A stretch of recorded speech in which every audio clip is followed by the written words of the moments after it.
Assalamualaikum warahmatullahi wabarakatuh. Waalaikumsalam Waalaikumsalam warahmatullahi warahmatullahi wabarakatuh. wabarakatuh. Alhamdulillahirabbil alamin. Wassalatu wassalamu ala asyrofil anbiya'i wal mursalin wa ala alihi washabbihi ajma'in. Asyhadu an la ilaha illallah wahdahu la syarika lah wa asyhadu anna Muhammadan abduhu wa rasuluh sallallahu alaihi wasallam la nabiyya wa la rasula ba'da amma ba'du. Yang syukur kita ucapkan kepada Allah Subhanahu wa taala yang masih memberikan kita rahmat, nikmat dan karunia-Nya. Walaupun kita melakukan hal yang banyak dosa dan kita sadar dengan dosa itu, ya, kita sadar dengan dosa itu, kita masih diberikan oleh Allah Subhanahu wa taala kesempatan untuk hidup. Ya. Karena itu, mari kita bersyukur dan mengucapkan alhamdulillahirabbil alamin. Salawat dan salam tidak lupa kita ucapkan kepada Nabi Muhammad SAW yang telah membawa kita dari alam jahiliyah ke alam yang penuh dengan ilmu pengetahuan seperti sekarang ini. Baik, langsung saja kita akan memulai diskusi kita pada hari ini, yaitu tentang pendidikan masyarakat di era teknologi, komunikasi, dan informasi. Ya. Sedikit menjelaskan prosedurnya itu kita nanti akan ditampilkan masing-masing subbab ya, dari pembahasan kita ini. Kemudian masing-masing dari kita akan menyampaikan pendapatnya, gitu ya. Oke, baik kita mulai ke slide selanjutnya. Ya, kita lanjut. Slide pertama, yaitu tentang pengertian. Ya, bagaimana nih pendapat teman-teman ya mungkin pertama itu kepada Berkah. Ya. Silakan sampaikan tanggapannya tentang pengertian pendidikan masyarakat di era teknologi, komunikasi, dan informasi. Baik, terima kasih moderator. Jadi menurut sudut pandang pendidikan ya, pendidikan masyarakat di era teknologi, komunikasi, dan informasi adalah proses pembelajaran yang dirancang untuk meningkatkan kompetensi dan kualitas hidup masyarakat dengan memanfaatkan teknologi digital sebagai media utama pendidikan. Ini mencakup kegiatan belajar non-formal dan informal yang tidak terikat ruang kelas, tetapi dilakukan melalui platform digital seperti aplikasi, website, edukasi, webinar, dan media sosial. Dalam pandangan pendidikan, konsep ini menekankan pembelajaran sepanjang hayat atau lifelong learning, di mana masyarakat dapat mengakses dan pengetahuan secara mandiri, fleksibel, dan disesuaikan dengan kebutuhan nyata di lingkungan masyarakat. Mungkin sekian dari saya kembalikan kepada moderator.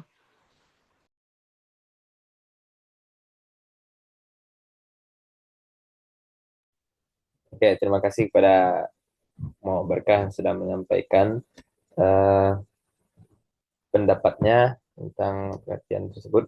Selanjutnya kepada Saudara Rizky berikan tanggapannya terkait pengertiannya. Terima kasih kepada moderator. Tadi sebelumnya rekan saya sudah menjelaskan mengenai sudut pandang dari pendidikan. Jadi di sini saya akan menjelaskan pengertiannya dari sudut pandang teknologi.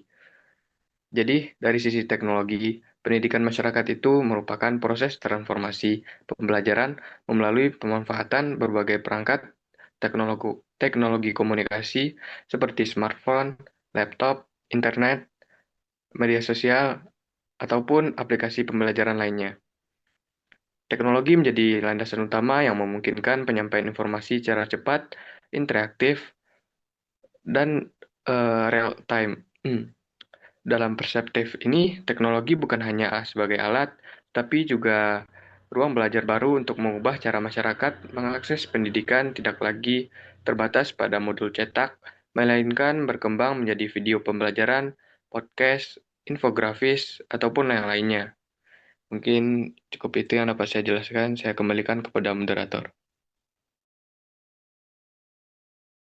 Baik, terima kasih kepada Saudara Rizky yang sudah menyampaikan pendapatnya. Ya, mungkin itu pembahasan kita tentang pengertian. Selanjutnya itu kita akan lanjutkan pembahasan pada karakteristiknya. Ya, mungkin Saudari Aulianisa, silakan sampaikan pendapat. Baik, terima kasih kepada moderator. Jadi di sini saya akan dari sudut pandang sosialnya. Jadi karakteristik sosial dari pendidikan masyarakat berbasis TIK itu yang pertama ada inclusiveness atau semua lapisan masyarakat yang mempunyai kesempatan yang sama untuk belajar, termasuk kelompok pedesaan, ibu rumah tangga, pekerja informal, ataupun juga bisa lansia. Yang kedua itu ada community engagement atau munculnya komunitas-komunitas belajar digital, misalnya ada grup WhatsApp edukasi, komunitas YouTube kelas gratis, atau forum diskusi online. Lalu yang ketiga itu ada sosialisasi literasi digital. Jadi di mana pendidikan itu mengajarkan etika digital, keamanan siber, dan kemampuan memilah informasi supaya terhindar dari hoax. Yang keempat, mengurangi kesenjangan sosial. Jadi akses pembelajaran itu membantu masyarakat meningkatkan kemampuannya sehingga dapat bersaing di dalam dunia kerja. Dan mungkin juga ada mobilisasi sosial atau pendidikan juga memudahkan penyebaran ide, kampanye sosial, dan program pemerintah dengan cepat melalui teknologi tadi. Mungkin itu saja pendapat dari saya, dikembalikan kepada moderator. Baik, terima kasih kepada teman-teman sudah menyampaikan pendapat masing-masing. Sekarang pendapat saya sendiri itu dari sudut pandang ekonomi. Karakteristik ekonomi pendidikan masyarakat berbasis teknologi itu mencakup yang pertama, biaya lebih terjangkau. Itu pembelajaran online menghilangkan kebutuhan gedung, buku fisik, dan biaya transportasi. Kemudian yang kedua itu efektivitas tinggi. Pelatihan dapat dilakukan secara cepat dan efisien sehingga biaya operasional lebih rendah. Kemudian yang ketiga, skalabilitas. Itu program dapat diperluas ke lebih banyak peserta tanpa menambah biaya signifikan. Kemudian yang keempat itu ada peningkatan kompetensi digital, yaitu mendukung pembangunan ekonomi digital melalui upskilling dan reskilling masyarakat. Kemudian yang kelima, penciptaan peluang ekonomi baru seperti bisnis online, freelance, content creator, dan UMKM digital. Ya, mungkin itu pendapat dari kita semua ya, ada dari pendidikan, bidang sosial, kemudian sampai ke ekonomi juga ya. Selanjutnya kita akan bahas tentang tujuan dan manfaat. Yang pertama itu kita bisa mungkin bahas tentang tujuan terlebih dahulu yang akan disampaikan oleh saudara Berkah. Terima kasih kepada moderator. Di sini saya akan menjelaskan itu tujuannya. Jadi tujuan ini fokusnya ke literasi digital. Yang pertama, meningkatkan kemampuan masyarakat dalam memahami dan menggunakan teknologi digital secara bijaksana.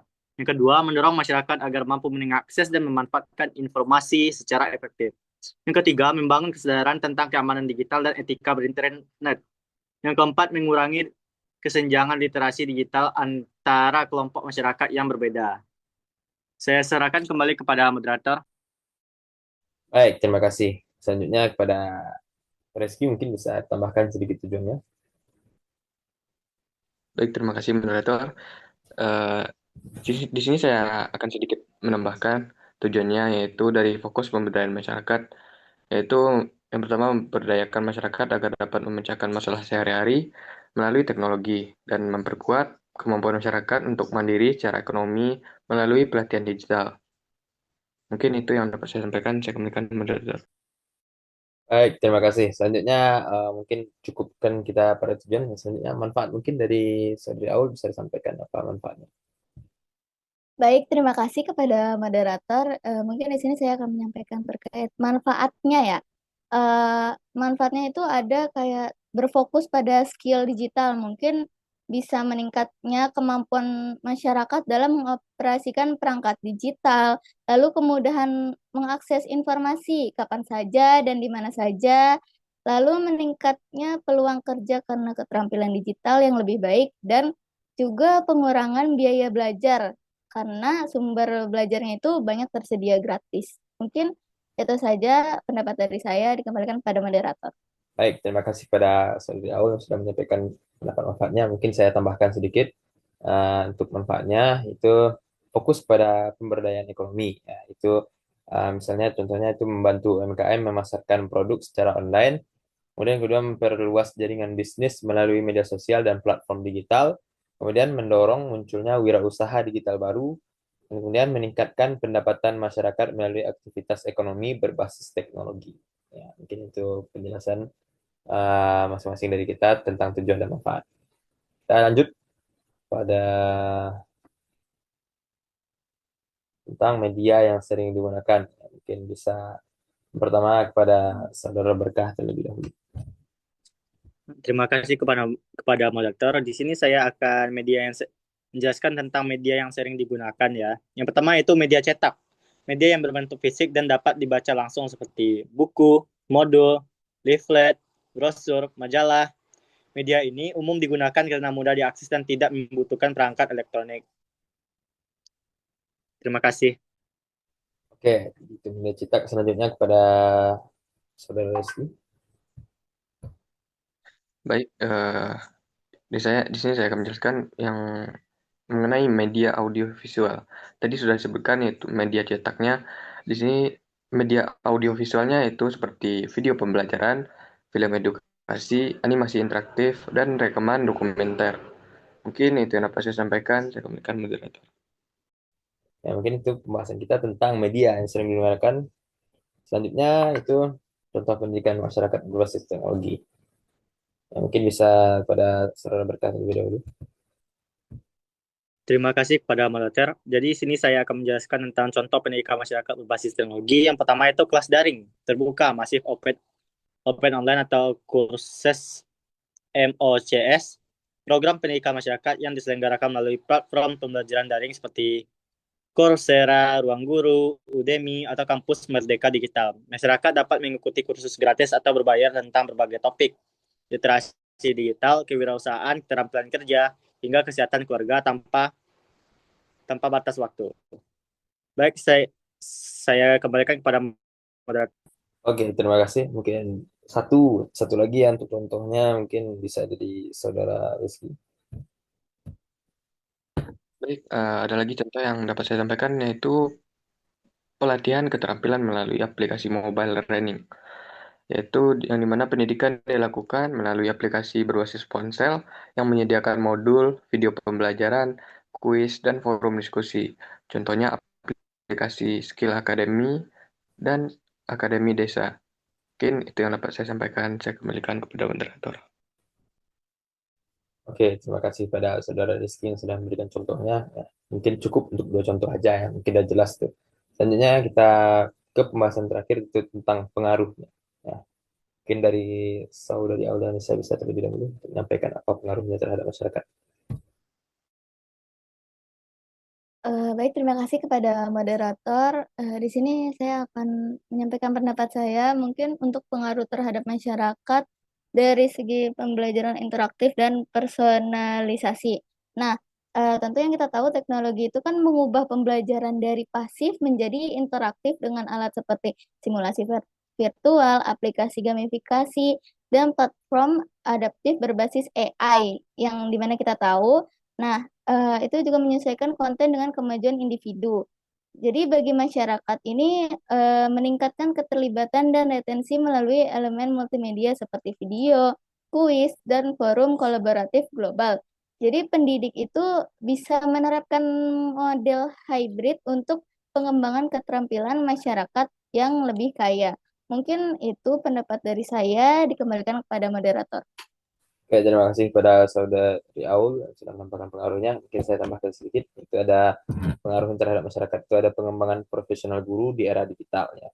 Nah, karena masyarakat diuntungkan oleh pelatihan guru berkelanjutan melalui webinar atau sertifikasi online seperti di Coursera dan jaringan sesama yang meningkatkan kualitas pengajaran dan inovasi kelas. Hal ini memberdayakan pendidik untuk mengintegrasikan teknologi secara efektif ya, menghasilkan kurikulum responsif terhadap kebutuhan masyarakat, dan pada akhirnya membangun tenaga kerja yang lebih kompeten dalam mengatasi tantangan pendidikan lokal. Ya, itu pengaruhnya. Ya, mungkin itu saja pembahasan kita terkait pendidikan masyarakat berbasis teknologi ya. Kita sudah bahas dari pengertian, tujuan, manfaat, hingga pengaruhnya. Ya, mungkin sekian diskusi kita pada kali ini. Mohon maaf bila ada kesalahan. Saya akhiri dengan akhirul kalam. Assalamualaikum warahmatullahi wabarakatuh.